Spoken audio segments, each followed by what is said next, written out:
اب ہم ذکر شروع کرتے ہیں آدم علیہ السلام کا۔ اللہ تعالیٰ فرماتے ہیں، اور میں نے جنوں اور انسانوں کو اپنی عبادت کے لیے پیدا کیا ہے۔ اللہ تعالیٰ نے ہمارے باپ کو کیوں پیدا فرمایا، ہمیں کیوں پیدا فرمایا؟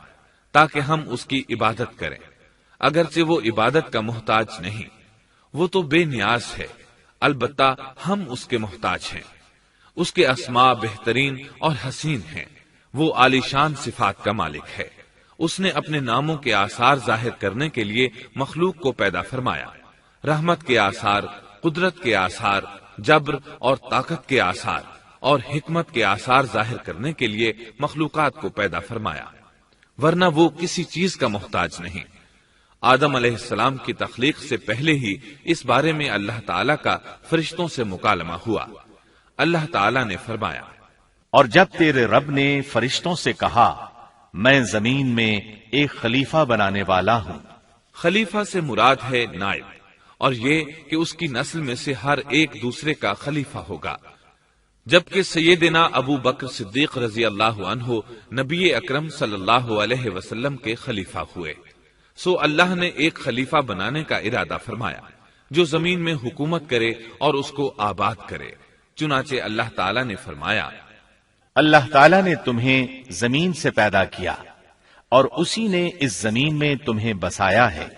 اللہ تعالیٰ کا ارادہ ہوا کہ زمین کو آباد کروائے، جبکہ جن اس قابل نہیں تھے، کیونکہ ان میں اس قدر عقل و دانش نہیں تھی کہ زمین کو پر رونق اور سرسبز و شاداب رکھ سکیں۔ علماء جنات کے بارے میں کہتے ہیں ان کا سب سے بڑا عقل مند جن انسانوں کے 10 سالہ بچے کے برابر عقل رکھتا ہے، اس لیے زمین کو آباد کرنے کی صلاحیت اللہ تعالیٰ نے انسان کو بخشی۔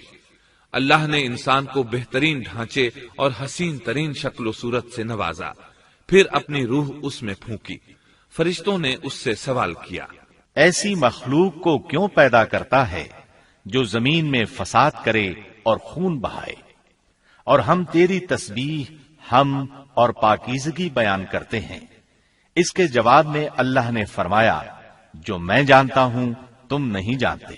دراصل فرشتوں نے کسی طرح معلوم کر لیا تھا کہ آدم کی اولاد زمین میں فساد کرے گی، خون ریزی کرے گی، لیکن انہوں نے یہ بات اعتراض کے طور پر نہیں کہی تھی، کیونکہ ایسا اعتراض تو گناہ ہے، اور فرشتے پلک جھپکنے کے برابر اللہ کی معصیت اور نافرمانی نہیں کرتے، بلکہ وہ تو نہایت معزز عبادت گزار ہیں، کسی بات میں اللہ پر پیش دستی اور سبقت نہیں کرتے، اور اس کے حکم پر عمل کرتے ہیں۔ اللہ کے حکم کی نافرمانی نہیں کرتے، بلکہ جو حکم دیا جائے بجا لاتے ہیں۔ اس لیے فرشتوں کا یہ پوچھنا وضاحت طلبی کے لیے تھا، وہ تو انسان کے پیدا کرنے کی وجہ پوچھ رہے تھے۔ وہ زمین میں جنات کے اعمال اور کرتوت کا مشاہدہ کر چکے تھے، یعنی اللہ تعالیٰ نے انہیں پیدا کر کے اختیار دیا تو وہ فتنہ و فساد اور فسق و فجور میں مبتلا ہو گئے، اور اب ایک اور مخلوق زمین میں بسائی جا رہی تھی، تو اس بات کا امکان تھا کہ یہ مخلوق بھی ان کے نقش قدم پر چلے۔ اس لیے فرشتوں نے تعجب اور حیرت کی بنا پر یہ سوال کیا تھا، اور پوچھنے کا مقصد یہ تھا کہ کیا یہ بھی جنوں کی طرح ہوں گے؟ اس طرح انہیں یہ خدشہ لاحق ہوا کہ شاید ان سے اللہ کی عبادت میں کوتاہی یا کمی واقع ہوئی ہے، جس کی وجہ سے اللہ کو نئی مخلوق پیدا کرنا پڑی۔ اس لیے ان کی بات میں یہ بھی تھا کہ ہم تیری حمد اور ثنا بیان کرتے ہیں۔ بہرحال ان کے سوال کے دو مقصد تھے، کیا یہ جنوں کی طرح فساد کرنے والی قوم ہے؟ کیا ہم سے تیری عبادت میں کوتاہی ہوئی ہے؟ اس پر اللہ تعالیٰ نے فرمایا، جو میں جانتا ہوں وہ تم نہیں جانتے۔ اس موقع پر فرشتوں کے ذہنوں میں ایک اور بات بھی آئی، وہ آپس میں کہنے لگے کہ اللہ تعالیٰ جو بھی مخلوق پیدا کرے گا وہ ہم سے زیادہ معزز اور عالم نہیں ہو سکتی۔